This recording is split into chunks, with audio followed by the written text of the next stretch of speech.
Hello students, आज हम करेंगे अपव्यय, वेस्टेज क्या होता है ये। वैसे तो सिंपल भाषा में इसका अर्थ होता है व्यर्थ का खर्च, लेकिन हमें ये जो करना है वो टीचिंग कोर्सेज की टर्म में करना है, जहाँ पे हम प्राथमिक शिक्षा के क्षेत्र में देखते हैं कि अपव्यय का क्या अर्थ है। यहाँ पे आप लोग ये बात समझिए कि देखो, छोटी क्लासेस में जैसे पहली से 5वीं तक जो बच्चे एडमिशन लेते हैं उन पे खर्च करती है गवर्नमेंट, बहुत सारे पैसे खर्च करती है, उनके लिए खाना देती है, स्कूल भी बने हुए हैं, टीचर्स भी है, बेसिक जो है सुख सुविधाएं भी हैं उनके वहाँ बैठने के लिए, और भी बहुत सारी है।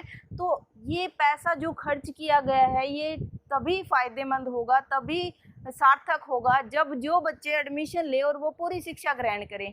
यहाँ पे क्या होता है कि कुछ बच्चे एडमिशन लेने के बाद छोड़ देते हैं, प्राथमिक शिक्षा भी पूरी नहीं करते हैं, तो उस टाइम उनके ऊपर किया गया पैसा वेस्ट हो जाता है, उसको बोलते हैं अपव्यय।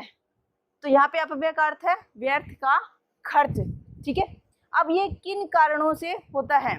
ठीक है, यहाँ पे अपव्यय का दूसरा मतलब भी बताया जा सकता है, व्यर्थ का खर्च या प्राथमिक शिक्षा को बीच में छोड़ देना, उसको अपव्यय बोलते हैं। ठीक है, ये किन कारणों से होता है, यहाँ पे मैंने कुछ कारण बताए हुए हैं, वन बाय वन उनको करते हैं, फिर इन कारणों का जो है अपव्यय का समाधान करेंगे कि जो समस्या आ रही है उसको किस तरीके से समाधान करें। ठीक है, पहले है अपव्यय के कारण। पहला है परिवार की आर्थिक स्थिति। कई बार कुछ गरीब परिवार होते हैं, वो क्या करते हैं, अपने बच्चों को बाहर नहीं भेजते, वो उन बच्चों को काम पे लगा लेते हैं कुछ मजदूरी वगैरह करने के लिए, या फिर लड़कियों को घर पे रख लेते हैं ताकि वो छोटे बहन भाइयों को संभाल सके, क्योंकि उनके माता पिता जो है वो मजदूरी वगैरह पे जाते हैं, काम पे जाते हैं। इस वजह से छोटे बच्चों को जो है स्कूल से हटा लिया जाता है या पढ़ाया नहीं जाता। दूसरा है माता पिता की बीमारी या मृत्यु। कई बार क्या होता है, माता पिता जो है वो ज़्यादा बीमार रहते हैं या उनकी डेथ हो चुकी होती है, उस केस में सारा जो परिवार चलाने का जो खर्चा होता है वो बच्चों के सिर पे आ जाती है जिम्मेवारियां। तो वो बच्चे क्या करते हैं, काम करके मेहनत मजदूरी करके किसी तरीके से अपने घर का खर्च चलाते हैं और वो पढ़ाई बीच में छोड़ देते हैं। ठीक है, तीसरा है अशिक्षित माता पिता। कई बार क्या होता है, माँ बाप पढ़े लिखे नहीं होते, हालांकि उनकी आर्थिक स्थिति कुछ ठीक ठाक होती है, लेकिन पढ़े लिखे न होने की वजह से उन्हें पढ़ाई की कदर नहीं होती, उन्हें पता नहीं होता कि पढ़ाई कितनी ज़रूरी है, फिर भी वो बच्चों को क्या करते हैं, स्कूल नहीं भेजते, वो बच्चों को घर रख लेते हैं घर के कामों में हाथ बटाने के लिए।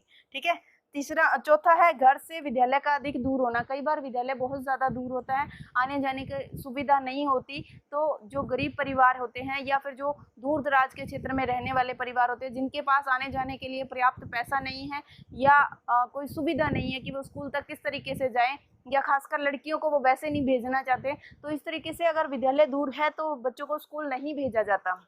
नेक्स्ट है सामाजिक कारण। समाज में देखो, बाल विवाह, पर्दा प्रथा, इस तरह की बहुत सारी कुरीतियां फैली हुई हैं, जो कुरीतियां क्या करती है, बच्चों को पढ़ाई से दूर करती हैं। कुछ एरिया है वहाँ पे बाल विवाह, बहुत छोटे बच्चों की शादी कर दी जाती है, उसके बाद उनको नहीं पढ़ाया जाता। इसी तरीके से शादी के बाद पर्दा प्रथा की प्रॉब्लम्स होती हैं, तो वहाँ भी बच्चों को स्कूल नहीं भेजा जाता, खासकर लड़कियों के मामले में ये जो प्रॉब्लम है वो ज़्यादा आती है। नेक्स्ट है असफलता। इसमें एक अवरोधन वर्ड आता है। कई बार क्या बच्चे सेकंड थर्ड फोर्थ क्लास में बार बार फेल होते जाते हैं, हालांकि ये प्रॉब्लम अब की नहीं है, ये काफ़ी पहले की प्रॉब्लम थी। अब इनके जो कारण हम कर रहे हैं, ये लगभग 80s 90s 70s के जो सन थे, वहाँ के ईयर्स जो थे वहाँ की बात है, हालांकि ऐसा अब नहीं होता। पहले क्या होते थे, बच्चे दूसरी तीसरी चौथी में बार बार फेल होते जाते थे, बार बार फेल होते जाते थे, इसको अवरोधन बोलते हैं। ठीक है, बार बार फेल होने की वजह से वो स्कूल जाना ही छोड़ देते थे।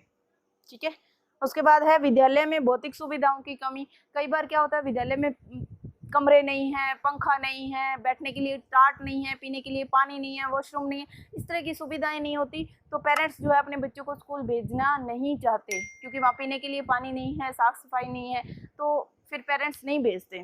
ठीक है, नेक्स्ट है शैक्षणिक सुविधाओं का अभाव। जैसे टीचर्स की भी कमी रहती है, कई स्कूलों में बोर्ड नहीं है, बुक्स नहीं है, चाक नहीं है, इस तरह की जो छोटी मोटी चीज़ें नहीं हैं। हालांकि ऑपरेशन ब्लैक बोर्ड जो है स्टार्ट किया गया था इन बेसिक जो नीड्स को कंप्लीट करने के लिए, और वो काफ़ी चला भी और काफ़ी पॉजिटिव रिजल्ट आया उसका। ठीक है, वो हम निवारण में करेंगे। खैर, नेक्स्ट है अच्छे अध्यापकों का अभाव। कई बार क्या होता है, टीचर्स तो हैं लेकिन वो पढ़ाना नहीं चाहते, आलस करते हैं, या वो पूरे टाइम पे स्कूल में ही नहीं आते, या एक टीचर को बहुत सारी क्लासेस पढ़ानी पड़ती है, तो उस केस में टीचरों का अभाव होता है, तो बच्चे स्कूल में नहीं रुकते या फिर उनके पेरेंट्स भेजते नहीं हैं उन्हें।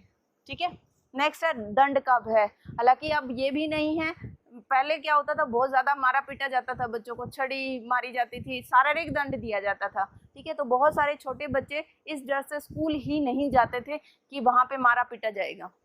ठीक है, नेक्स्ट है अनुपयुक्त पाठ्यक्रम। अब छोटे बच्चों को कहानियाँ सुनना या फिर कोई एक्टिविटी करना या खेल में सीखना या खेलना, इस तरह की चीज़ें पसंद होती है, उन्हें पढ़ना पसंद नहीं होता। ठीक है, तो पहले जो सिलेबस होता था वो डायरेक्ट रट्टाफिकेशन पे ही मतलब वो बेस्ड था कि रट्टा मारो, इसको सीखो इसको सीखो।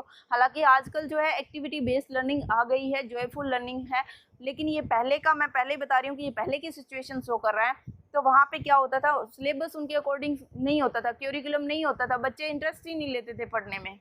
ठीक है, इसलिए वो स्कूल में भी नहीं जाते थे। नेक्स्ट है अस्वस्थता।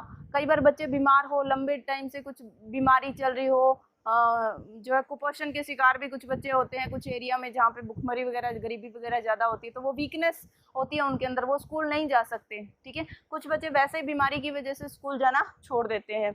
नेक्स्ट है 13 विद्यालय की स्थिति।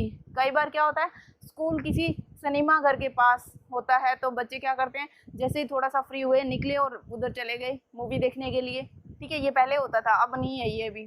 ठीक है, हालांकि अभी भी कुछ स्कूलों में इस तरह की स्थिति होती है कि बच्चे वहाँ से बाहर निकल जाते हैं, और जब वो बच्चे बाहर निकलते हैं, ठीक है, तो वो स्कूल छोड़ देते हैं क्योंकि उनकी हैबिट हो चुकी होती है बाहर निकलने की, वो स्कूल में नहीं जाते फिर। नेक्स्ट है दोषपूर्ण प्रशासन। ठीक है, दोषपूर्ण प्रशासन में क्या होता है, नेक्स्ट है दोषपूर्ण प्रशासन। दोषपूर्ण प्रशासन में क्या होता है कि स्कूलों का निरीक्षण ही नहीं किया जाता, कोई ऊपर से देख रेख के लिए होता ही नहीं है वहाँ पे। अगर कई बार क्या है, साल में एक आधी बार कोई इंस्पेक्शन वगैरह है, तो वो पहले ही उनको बता दिया जाता है कि इंस्पेक्शन हो रही है, तो जो टीचर्स वगैरह होते हैं वो लेजी हो जाते हैं, वो काम नहीं करते। ठीक है, और निरीक्षण ना होने की वजह से सुविधाओं का भी पता नहीं चलता कि क्या सुख सुविधाएं चाहिए, तो यहाँ प्रशासन की भी गलती होती है। यहाँ पे बहुत सारा जो हम कहीं भ्रष्टाचार भी होता है, कुछ जो बजट वगैरह आता है वो बीच में ही खा जाते हैं कुछ लोग। ठीक है, तो ये प्रशासन की गलती होती है। लास्ट क्या है, स्थानांतरण की प्रॉब्लम। कुछ घुमक्कड़ जातियाँ होती है, जैसे ये गाड़िया लुहार वगैरह बोलते हैं, ये इधर उधर जाते रहते हैं, एक जगह टिकते ही नहीं है, इनका आधार कार्ड वगैरह भी नहीं बना होता एक जगह का।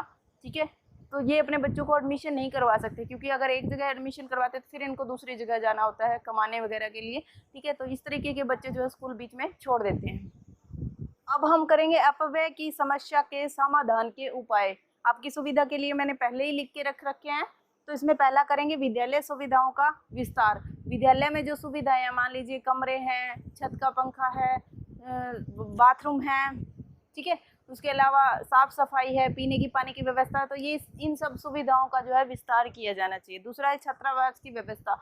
अगर दूर दराज के क्षेत्र में जो है स्कूल है, तो वहाँ पे गर्ल्स हॉस्टल की जो है फैसिलिटी दी जा सकती है, क्योंकि लड़कियों को ही दूर से आने जाने में दिक्कत होती है।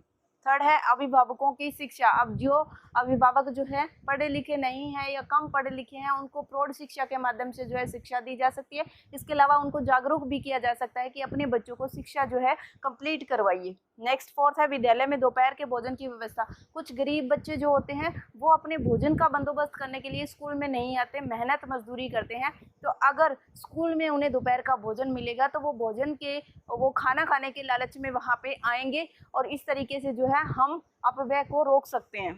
ठीक है, नेक्स्ट है निःशुल्क पुस्तकावृत्ति की व्यवस्था। ये उन बच्चों के लिए बेटर है जो गरीबी के कारण या आर्थिक स्थिति कमजोर होने की वजह से स्कूल में नहीं आ सकते। अगर उन्हें फ्री में बुक्स या वर्दी मिलेगी तो वो स्कूल में आएंगे। नेक्स्ट है न्यूनतम शैक्षणिक सुविधाओं और सीखने की सामग्री की व्यवस्था। वो उसमें ऑपरेशन ब्लैक बोर्ड में डिटेल में दिया हुआ है कि कम से कम 2 कमरे होने चाहिए, उसमें ब्लैक बोर्ड होना चाहिए, उसमें चाक डस्टर टीचर होने चाहिए, टीचर के अनुपात भी दिया हुआ है। अब जो आप लोग सुविधाएं देख रहे हैं स्कूलों में, ये उस टाइम नहीं थी, ये अब हैं। ठीक है, ये जो मैं समस्या समाधान के उपाय बता रही हूँ, ये इसमें से मोस्ट ऑफ जो है उपाय हो चुके हैं, अप्लाई हो चुके हैं स्कूलों में। ये पहले की बात है, मैं पहले बार बार आपको ये कह रही हूँ कि जो हम पढ़ रहे हैं ये पहले का पढ़ रहे हैं, अब ये हो चुका है। कुछ अभी भी प्रॉब्लम्स हैं, कुछ सॉल्यूशन हो चुका है। ठीक है, 7th है पर्याप्त योग्य और प्रशिक्षित टीचर, अध्यापक। ठीक है, तो जितने भी चाहिए पर्याप्त होने चाहिए, योग्य और प्रशिक्षित होने चाहिए, जो बच्चों को बहुत अच्छे तरीके से जो है शिक्षा दे सके। आत्म अनुशासन, 8वां है क्या है, आत्म अनुशासन, कि बच्चे को दंड का भय नहीं होना चाहिए, उन्हें डरा धमका के मार पीट के जो है अनुशासन में ना लाया जाए, जबकि उन्हें जो है आत्म अनुशासन, अपने मन से जो है अनुशासन में रहने के लिए प्रेरित किया जाए, सिखाया जाए। नेक्स्ट है विविधतापूर्ण पाठ्यक्रम। उनका जो सिलेबस है, जो करिकुलम है, वो इस तरीके का होना चाहिए, रोचक भी हो, उसमें मज़ेदार किस्से, कहानियाँ, इंटरेस्टिंग फैक्ट वगैरह अच्छी अच्छी चीज़ें हों, जिसमें बच्चे जो है ध्यान से इंटरेस्ट के साथ पढ़ें। ठीक है। नेक्स्ट है प्रशासन में सुधार। प्रशासन में भी निरीक्षण करना चाहिए, प्रशासन को भ्रष्टाचार वगैरह की प्रॉब्लम्स है इसको दूर करना चाहिए, निरीक्षण टाइम टू टाइम होना चाहिए, प्रॉपर तरीके से काम किया जाना चाहिए, और एक कोई यूनिट या कुछ सेल इस तरीके की बनाई जा सके जो स्कूलों में होने वाले बजट के ऊपर जो खर्चा होता है, स्कूलों के लिए जो बजट मिलता है उसका जो खर्चा होता है उस पर निगरानी रखी जा सके। ठीक है। उसके बाद है आर्थिक सुधार। अब गरीबी को दूर करने के लिए बहुत सारी तरह की जो है योजनाएं चलाई जा रही हैं। ठीक है। तो वो योजनाएं क्या करती है, गरीबी को दूर करती है, और गरीबी जब दूर होगी तो बच्चे स्कूल में पढ़ने के लिए जाएंगे। ठीक है। 12th है घुमक्कड़ जातियों के लिए रोजगार। ये जो घुमक्कड़ जातियां होती है जो एक जगह से दूसरी जगह घूमती रहती है, ठीक है, इनके लिए एक जगह रहने के लिए जगह का बंदोबस्त और एक जगह इन्हें रोजगार मिलेगा तो ये इधर उधर नहीं जाएंगी। तो इस तरीके का कुछ प्रोग्राम, कुछ जो है योजनाएं बनाई जानी चाहिए। नेक्स्ट और लास्ट है सामाजिक सुधार। समाज में कुछ जो बेसिक रूढ़िवादियां हैं, कुरीतियां हैं, जैसे पर्दा प्रथा, बाल विवाह, इस तरह की जो चीज़ें हैं उनको कम किया जाना चाहिए, उनको जो है उनका सुधार करना चाहिए। जब उनका सुधार होगा तो शिक्षा में अपने आप जो है परिवर्तन होगा, बच्चे स्कूल जाएंगे, ठीक है, बच्चे पढ़ेंगे। ठीक है। तो इन सब तरीकों से हम जो है अपव्यय को, वेस्टेज को रोक सकते हैं। तो आज हमने टॉपिक किया अपव्यय प्राथमिक शिक्षा के क्षेत्र में। कोई प्रॉब्लम हो तो कमेंट्स में डालिए। Thank you, bye bye.